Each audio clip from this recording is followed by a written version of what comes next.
Okay, so today we are really diving into some pretty heady stuff. We're talking about philosopher Manuel DeLanda and his book Intensive Science and Virtual Philosophy. Yeah, this is not light reading. No, it's not. But it's really fascinating. And I think once we kind of unpack some of these concepts, Yep. it'll be surprisingly relatable Absolutely. for anyone who's ever, All one. looked at the world and thought, is there more to this than meets the eye? Yeah, and that's really what DeLanda is getting at with this idea of virtuality. Mm. And it's funny because we often think of virtual reality these days as like, strapping on a headset. Right. This is not that. No. It's not about digital worlds. Yeah. It's about a kind of hidden potential Mm-hmm. that exists in everything around us. Right. So when we talk about virtuality in this deep dive, we're really talking about DeLanda's very specific definition, which is not the same as, virtual reality or anything like that. Exactly. So I think a good place to start is with this idea of potential, right? Like, we all know that things can change, things can transform. Yeah, absolutely. Yeah. And DeLanda uses this really interesting example, which is water. Okay. We all know water. It can be liquid, it can be ice, it can be steam. But what DeLanda is saying is that those aren't just different forms of water. They're expressions of water's inherent potential, its capacity to become those things. All right. So it's not just about what the water is right now, but what it could be. Exactly. Even when it's just sitting there in a glass, those possibilities, that potential, it's a real part of what water is. Okay, so there's like more to it than just the H2O we see. There's this whole other dimension of possibility. Exactly. And he calls this unseen potential virtuality. But he doesn't stop there, right? He uses some pretty heady math concepts to try to explain how this virtuality actually works. Okay, so math. Yeah. I'm already feeling a little bit lost, but I'm sure you're going to guide us through this. I'm going to try my best. One of the key ideas here is something called a manifold. A manifold, what is that, like where the potentialities hang out? Okay, so imagine like you're mapping out, let's say, a bike ride. You're not just plotting the route, right? You're also thinking about the bike's speed, the terrain, maybe the wind resistance. Okay, all the different factors that could affect the ride. Exactly. A manifold is kind of like that. But instead of a bike ride, it's mapping out all the possible ways anything could change or evolve. It's like a multi-dimensional space of potentialities. So for our glass of water, its manifold would include like ice, steam, all those different states. It would include all of those states, but also all the different ways it could get there, right? All the different ways it could be heated, cooled, mixed with other substances. All of those possibilities are mapped out in this manifold. Okay, so it's not just one static map. It's like a map of all the journeys that water could possibly take. Exactly. And this is where DeLanda connects this kind of abstract mathematical concept to the real world. He says these manifolds, these possibility spaces, they're not just theoretical. They actually describe the tendencies and capacities of real things. So you're telling me my morning cup of coffee has its own manifold, Absolutely. its own map of potentialities. And that potential isn't just random. It's shaped by the inherent nature of coffee itself, its chemical structure, its properties, right? Okay. Those properties define the kind of the shape of its possibility space, of its manifold. Okay. So how do we move through this possibility space? How does something go from being, potential to actual? That's where things get even more interesting. DeLanda says that within these manifolds, there are these certain points he calls singularities.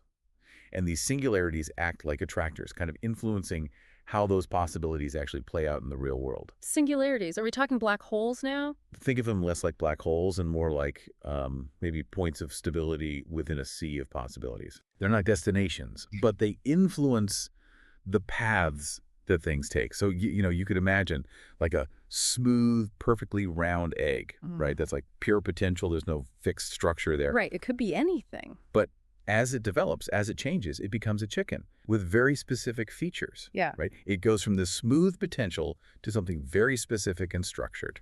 Right. So those singularities, these attractors, they're kind of like the guideposts in that process. They're influencing how that smooth potential takes on a specific form. That's a great way to put it. And it's not just chickens and eggs. It's how, a glass of water, depending on the temperature, might settle into this smooth flow or break into chaotic turbulence. Right? Okay. Yeah, that egg analogy is actually really helpful. But this is getting pretty theoretical. Before we go too far down this rabbit hole of virtuality, can you give us a sense of why this even matters? Like, why should we care about these unseen possibilities and mathematical maps and all of that? Because DeLanda isn't just interested in abstract theory, right? He's interested in how these concepts can help us understand the real world in new and surprising ways. And that's actually what we'll get into in the next part of our deep dive. We'll talk about how this concept of virtuality can actually change the way we think about everything from the nature of time to the power of evolution. Okay, so we've got these invisible possibilities, this virtuality shaping everything around us. But how does that actually, play out in the real world? Like, how does it change the way we understand, well, reality? Well, one of the most mind-bending implications of DeLanda's work is how it changes our perception of something we experience every single day. Time. Okay, Yeah. time travel might be pushing it, Yeah. but I'm intrigued. So think about how we normally think about time, right? It's linear. Seconds tick into minutes, hours into days. It feels like this steady, predictable flow. Yeah, it's how we schedule this podcast, keeps us on track. Exactly. But what if that linear clock time? What if that's just the tip of the iceberg? Okay. DeLanda argues that this measurable time, what he calls chronos, actually emerges from a much deeper, more fundamental kind of time. A deeper kind of time. What are we talking about here? Like cosmic time? Think of it this way. The universe is full of these different rhythms happening at all different scales, right? You have atoms vibrating at incredibly fast speeds, and then you have like geological change that happens over millennia. Those different rhythms, those different tempos, that's what DeLanda's pointing to. So instead of one universal clock, it's more like a whole orchestra of tempos playing out all around us. You got it. And just like in an orchestra, it's not just random noise. There's a structure, there's a harmony that's created by the interaction of all these different rhythms.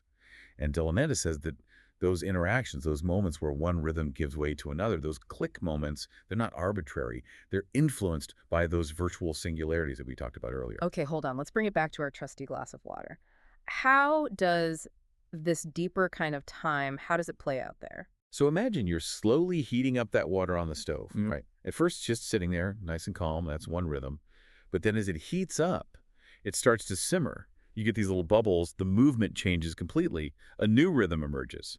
And then finally, it hits boiling point. Total chaos, right?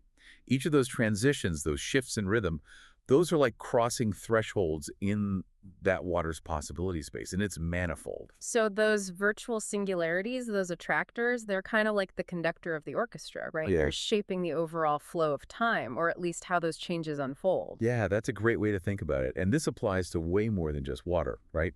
DeLanda argues that all change, all development, even evolution, it's shaped by this interaction between the virtual and the actual. He uses the example of embryogenesis, how a single cell, a fertilized egg, becomes a complex organism. Yeah, embryogenesis. I mean, that's always just completely blown my mind. How does a single cell contain, like, the instructions for a whole living, breathing being? Well, DeLanda argues that it's not just about the instructions, it's about the possibilities, right? It's about those virtual multiplicities interacting over time.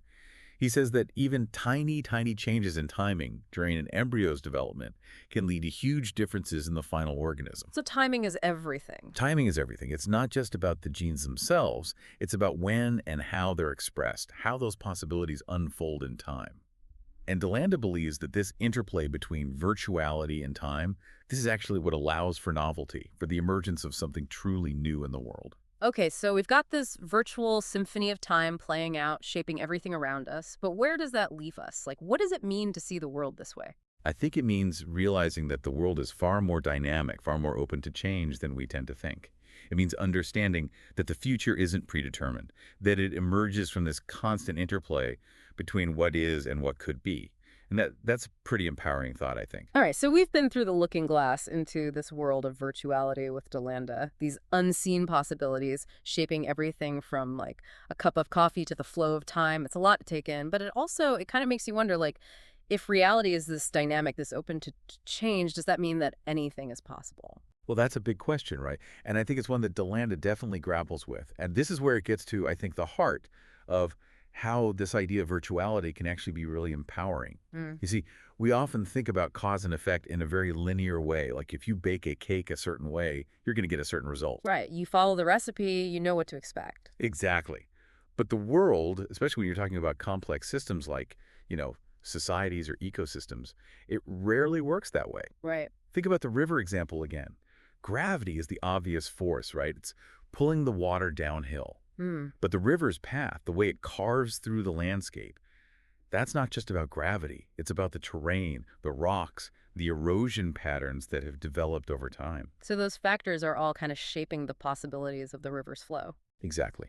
And it's not a simple cause and effect. It's more like this field of influences that are shaping those possibilities. Okay. And DeLanda has a name for this too. Of course he does.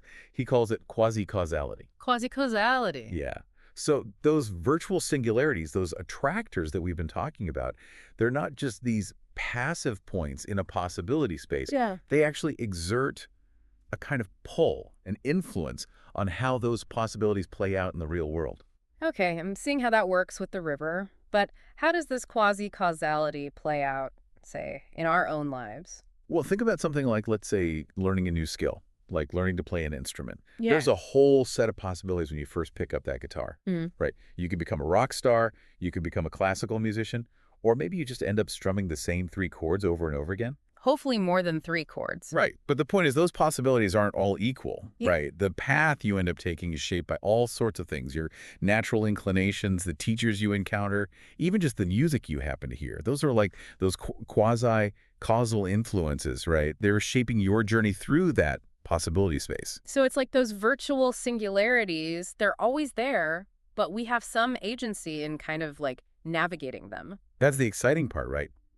DeLanda argues that by understanding these virtual forces, these quasi-causal influences, we can actually become more active participants in shaping our own reality, both individually and collectively. So it's not just about understanding how things are, but recognizing how they could be, and then maybe even like nudging them in a certain direction. Yeah. It's about seeing those hidden possibilities, those virtual attractors, and working with them to create change. And this applies to everything from personal growth to social movements to even tackling, big global challenges. Okay, so that's a pretty powerful idea. But, if it's all about possibilities, how do we avoid just getting lost in a sea of what ifs? How do we actually act in the face of like so much potential? Well, I think that's the ongoing challenge, right? And DeLanda, he doesn't offer any easy answers, but he does encourage us to pay attention, to really look for those subtle connections, those unexpected influences that are always shaping our world. It's about embracing complexity, challenging our assumptions, and being open to new ways of seeing. So it's about cultivating a certain kind of awareness, like a sensitivity to those virtual forces at play. Exactly. And remember that the future isn't fixed, and that we actually have the capacity to influence those virtual attractors, to shape the possibilities that become our reality. Well, that is definitely an empowering thought to end on. And I think that's about all the time we have for today. So we've really gone on a journey with this deep dive. We have explored these cubic possibilities and the symphony of time and the power of quasi-causality. I don't know about you, but my brain is it's definitely feeling a little bit full. Mine too. Yeah. It's good kind of full, though. Like, it makes you realize the world is far more fascinating, far more open to change than we often think about in our day-to-day lives. It is. It's a lot to think about. So on that note, we'll leave you to ponder the possibilities. Thanks for joining us for this deep dive into the world of virtuality with Manuel DeLanda.